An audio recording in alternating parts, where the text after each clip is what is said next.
Good morning. How are you all doing? You okay? You got lots of energy to give me this morning. Yeah. First of all, thank you for all the prayers for Levi. His surgery went well, but he's still in the recovery phase. So keep praying, and hopefully there'll be a quick recovery, and hopefully he'll be joining us again soon here. Right. So I'm going to need a lot of energy this morning. Okay. To help me. You're going to help me. Okay. Yeah. Now, who's ever done, hopefully most of us, just a random act of kindness somewhere? Maybe? Yeah? Has it ever gone wrong? Has it ever backfired? You've ever given it a go and something just didn't quite work?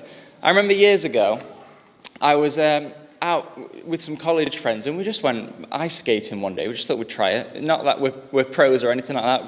We don't really go often at all. That must have been the first time in years. So we went ice skating. It was in the middle of the day because it was going over summer. So college was sort of out, closing down. So we thought, let's go and do something.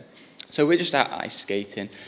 And it's quite quiet, it's quite quiet. And there's an older chap out there, and he's ice skating as well. And have you ever done it?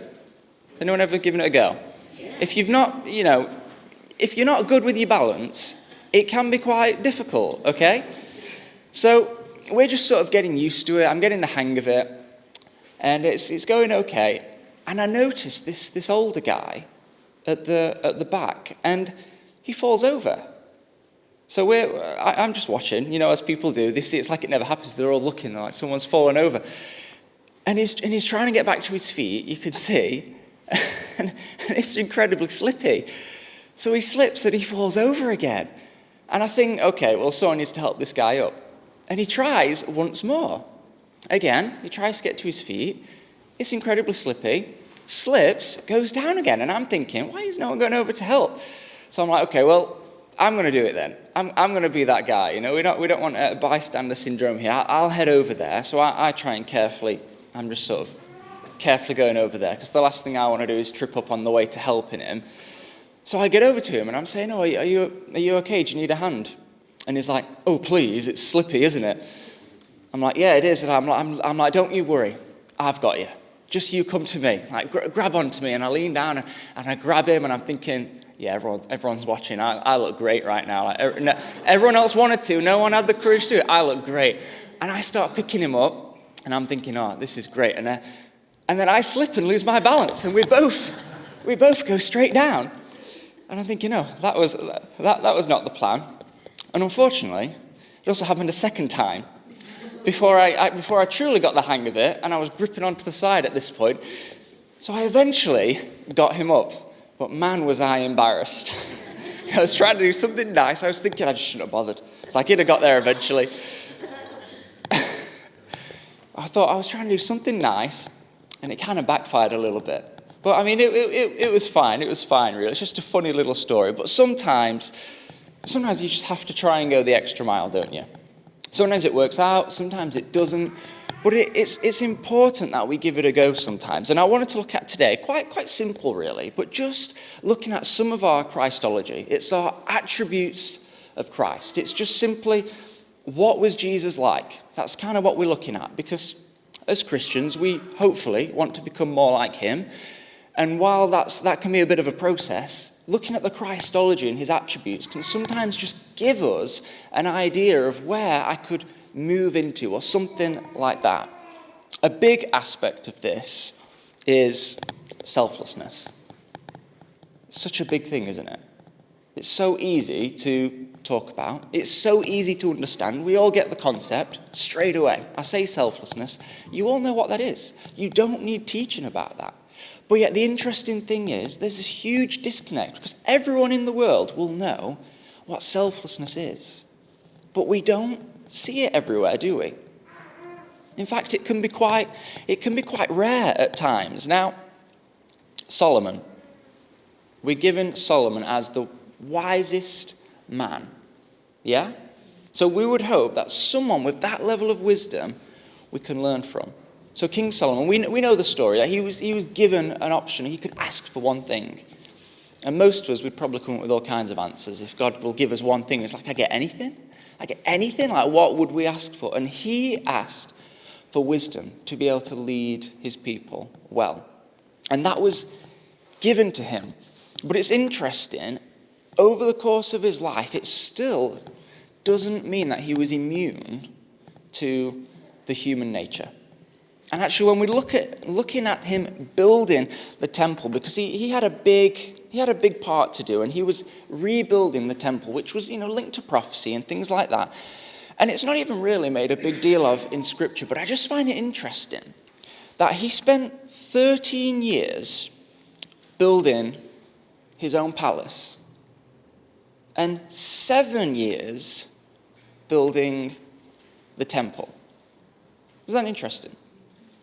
If you've given the authority to do these things, and you know you're doing it for God, which would we prioritize, really? We'd be thinking, okay, that temple, we're gonna get on that. And now maybe there's other reasons for it, but we see other things with Solomon. It highlights he's not immune to that human nature. We all suffer from it. We can all have this tendency to get carried away with what's going on internally. It's quite normal, but the big thing is, as Christians, how do we sometimes move past that and focus on what is Christ calling me to do in this season, in this context, in this situation? Just because we know what the right thing to do is doesn't mean that we always do it, right? So, a big thing that we see with Christ is commitment. It's like, here we go. Like this is the harder sell. But it is an attribute of Christ, isn't it? He demonstrated commitment. He wasn't fickle, was he? He didn't get halfway through his mission on earth and think, I'm not sure about this actually. Talk to the Father, like, Father, they're not that great, Like, you sure? Like, all of their sin, I've got to cover that. Like, I don't know. Like, have you seen these guys? Like, sometimes they fall out with each other and all sorts. He wasn't fickle. He wasn't flaky. He didn't think, I'm having second thoughts about this. He thought, I've got a mission to do. I've got a job to do. And he just saw it through to the end. Through every season, through the tough parts of that journey, and we know about from those tough parts, but he would follow that through. And it does speak to me on a personal level as well. Like commitment, God really values it. And when we started Bible college, some of you will know this, but it's always stuck with me, which is why I repeat it. Because they said, look, we can tell you what you value. Because they asked that question and they said, look, what are you committed to? What would you see as a commitment in your life? And you can run through things in your head, can't you? Hopefully some good things, like maybe if you're in a relationship, maybe your partner or your spouse, and maybe you've got a certain level of commitment to your family if you've got a good relationship there, maybe your friends, maybe work to some extent. You probably don't have a choice in some regards, but there will be commitments in your mind. And they said at Bible college, they said, look, we can show what you're committed to by, well, they said two things, but by how you spend, firstly, your money, and how you spend, relevant to this one, your time. He said, what has your time? Because we all only have a finite amount of time, don't we?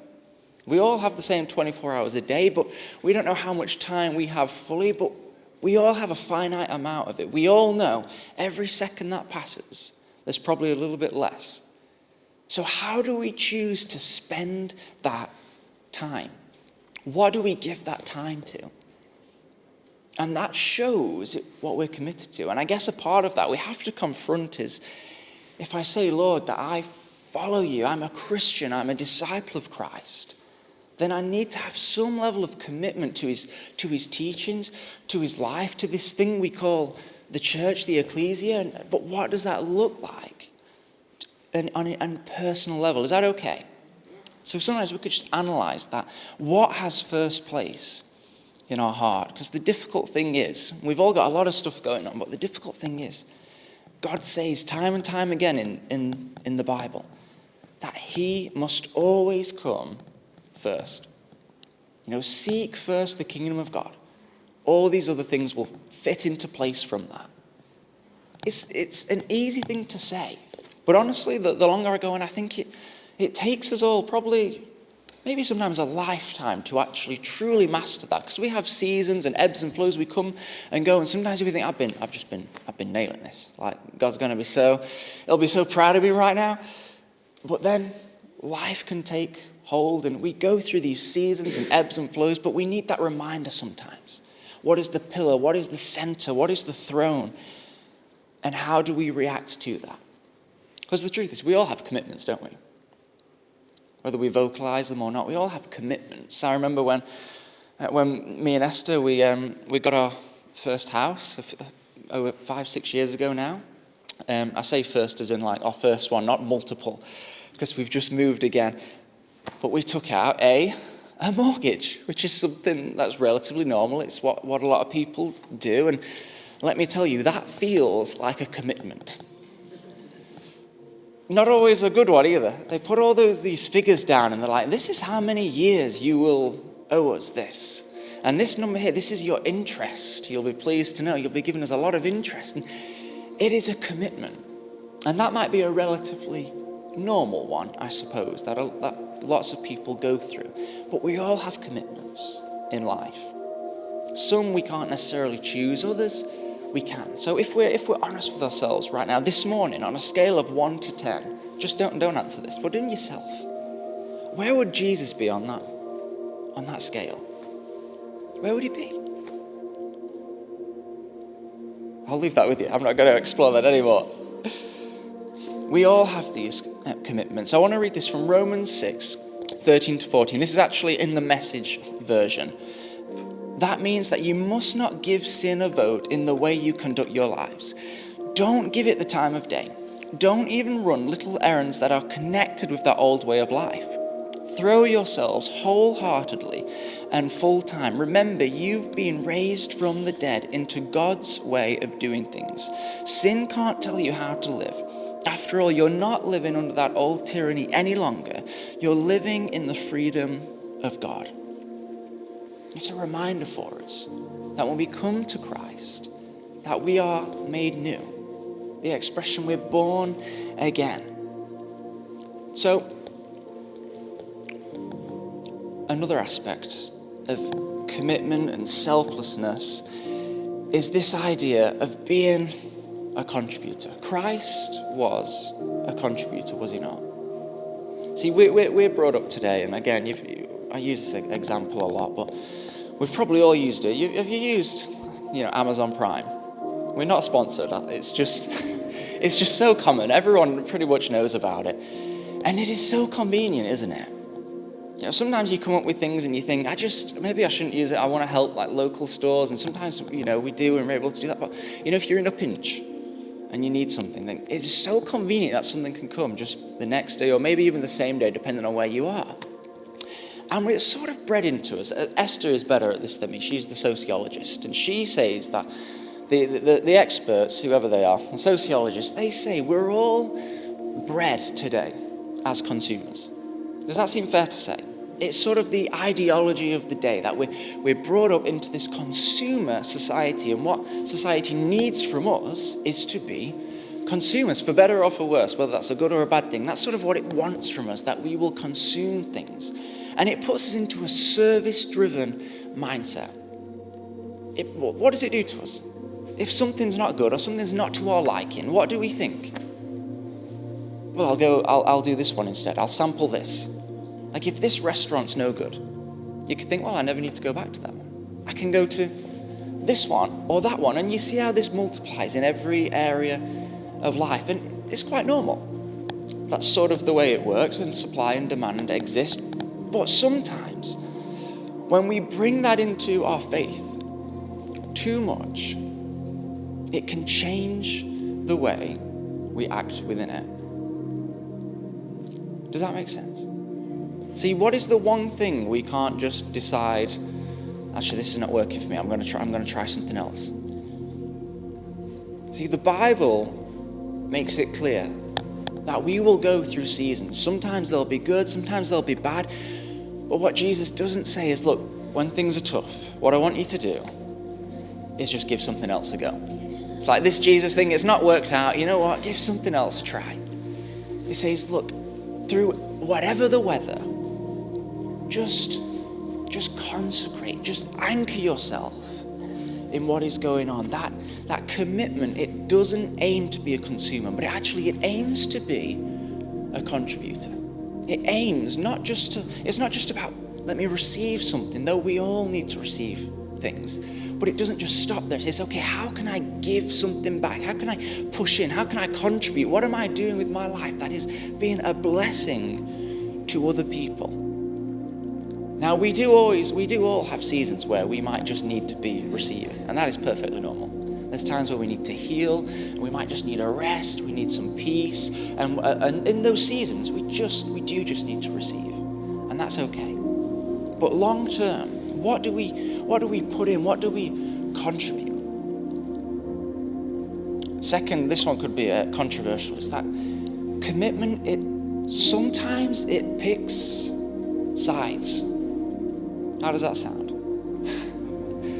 Because we're all very neutral, and I like to be neutral and diplomatic, but commitment, it does sometimes pick sides. Matthew 6:24, it says, "No one can serve two masters. Either you will hate the one and love the other, or you will be devoted to the one and despise the other. You cannot serve both God and money." So yeah, in the context, that's talking financial. But I think there's probably a broader point, isn't there? That is probably true, isn't it?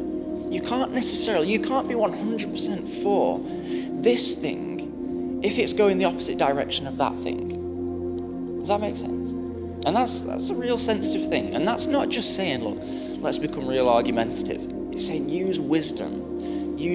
But sometimes there may be times when we just have to take a stand, where we stand with Christ and say, well, this is the way, and this is where I stand. Is that okay? Now, I picked a great one for this morning, haven't I? I want you to keep this in mind. Okay, this is from 2 Timothy 3. Again, this is the message. I want you to just picture the sort of society that it's talking about here, okay? This is quite heavy going, okay? It says, don't be naive. There are difficult times ahead. As the end approaches, people are going to be, okay, this is not my list, right? Well, let's just count them off. Let's see if we've ever seen any of this in the world, or even ourselves. People will be self-absorbed, money-hungry, self-promoting. It's not my list. Stuck up, profane, contemptuous of parents, crude, coarse, dog-eat-dog, unbending, slanderous, impulsively wild, savage, cynical, treacherous, ruthless, bloated windbags. Right. Lustful, allergic to God. They'll make a show of religion, but behind the scenes, they're animals. Stay clear of these people. That is quite the damning list, is it not? Interesting, it says, look, as the end approaches, and I think actually we've probably been able to see a lot of these traits in the human heart for a while now. And while it can, it's not meant to be depressing, we'll read that list. What it is meant to do actually is bring some comfort. Because we can sometimes, well, I definitely can. I can look at the state of the world sometimes and I can think, Lord, where are you in this or in that? Or why is this happening or that happening? And actually the Bible, it makes it really clear. It says, don't be alarmed. It's like in the big picture, in the grand narrative that is unfolding before us, it will be perfectly normal to observe these things happening. Not that that's great, not that that's God's best, but he's saying this stuff will happen. And of course, what does it say for us? To try and stay clear of that. To try not to get involved in that. Try not to let that become part of what we're doing. And that takes wisdom, it takes grace. But Proverbs 14, it says a similar thing. Stay away from a fool, for you will not find knowledge on their lips. The wisdom of the prudent is to give thought to their ways, but the folly of fools is deception. You feeling uplifted, encouraged? It's meant to give us some comfort in a way. Because the Bible, it tells us, what's that scripture? To carry each other's burdens. And maybe I have these, naive thoughts sometimes, and I think, Lord, what would the world genuinely look like if we all did that? Think about it. What would it actually look like if every person put a priority in their heart to carry each other's burdens? I think it'd probably look a lot different, wouldn't it, from the way it does? And I know, we will never achieve perfection this side of heaven. I get that. But it's nice to have those thoughts sometimes, because it reminds us that there is a day coming. These are just glimpses. These are glimpses showing us, actually, there is a day coming where everyone will carry each other's burdens first. Where the first impulse won't be, okay, but what do I get out of this? The first impulse will be, how does this help? How does this affect everyone else? Because the truth is, if every single person did that, the world would be radically different. But honestly, while the world is in this fallen state, I don't think it will be possible. Because a utopian structure like that, all it would take is one person to not do that, and the whole thing would fall apart, wouldn't it? You notice how fragile that would be. Everyone else could be doing it, but if one person decided, no, I'm just going to do what's best for me, then you would see shock waves going through, and it would quickly fall apart. But there is a day coming where that won't be the case. But it answers a lot of our philosophical struggles. But we come back to this idea of us, the church, the ecclesia, the called out ones. We don't always get it right, but to be planted in what God's doing. Again, the early church, I get pretty inspired reading about the early church. That's okay though, right? It makes up a lot of our New Testament, and there is some amazing things in there, and I think it is meant to be inspiring. And though they don't always get it right either, we see the human side of it too, but they saw some amazing things, the early church. They saw God moving in miraculous ways, in incredible ways. But we also saw that, for the most part, the people were so consecrated under God. When tough times came, and they did go through a lot of tough times, they didn't just, as we said earlier, they didn't just fold, did they? They didn't just think, well, that's the end of that. That's no good. And this, you get a little bit tongue-in-cheek here, so just have some grace. But sometimes I look around at the church today, not just this church. I mean, the church, as we probably all do, and we can see the way how people can become divided or maybe falling out over things. Or I've been a Christian a while. I grew up in the church, so I've seen some things. I've seen people fall out over songs, and you wouldn't believe. And part of me, I get it on a human level. I'm like, look, we've all got our preferences. I get that. If they don't like that song, they're not going to do that one. Fine. But part of me thinks, what a shame that is. Because in my heart, what I really long to see is a move of God just wash over, this area, this nation, this world, and just shake people into just seeing that there is more to what we see. For people to just be having encounters with God. Just whatever they're doing, maybe like dreams or visions, or just being, some of the testimonies we hear from other countries that maybe have it tougher.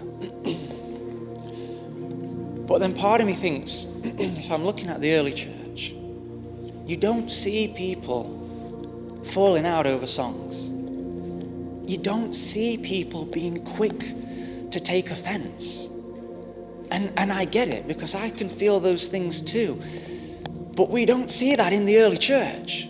And sometimes people say, oh, I want to be in the early church. But do you really? Because you've got to give up some stuff. You've got to give up quickly getting offended.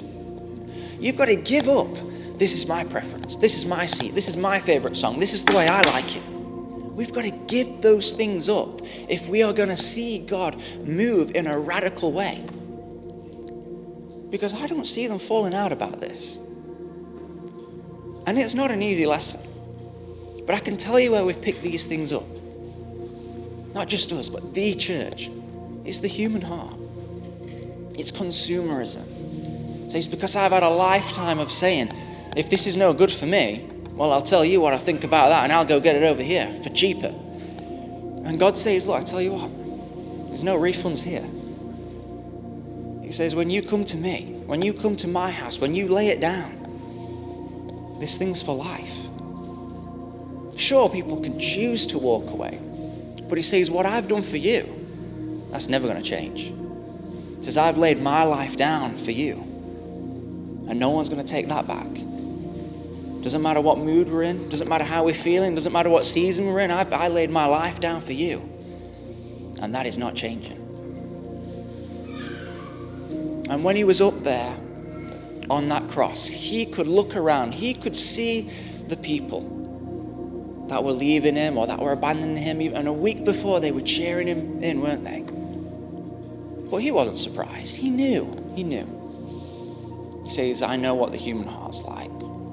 I know it can be easily swayed. He says, I know it, but I love you. He says, and even if you don't realize it right now, even if you're walking away right now, I love you and I'm with you. And when you're ready to come back, my arms will be wide open. What an amazing thing he did for us. You know, and we can easily lose sight of it in this side of eternity. We can easily lose sight of it. We can easily focus on just what's going on right now. And those things are important. God wants to know what's going on in your life and he's involved in that. But sometimes we need to reorder things. That Christology, the attributes of Christ. What would Jesus do? That, you know, that simple phrase that's almost a cliche now. There's a lot of truth to it still, you know, because you're looking at Christology right there. What would Jesus do? That's your Christology. We're going to go into communion.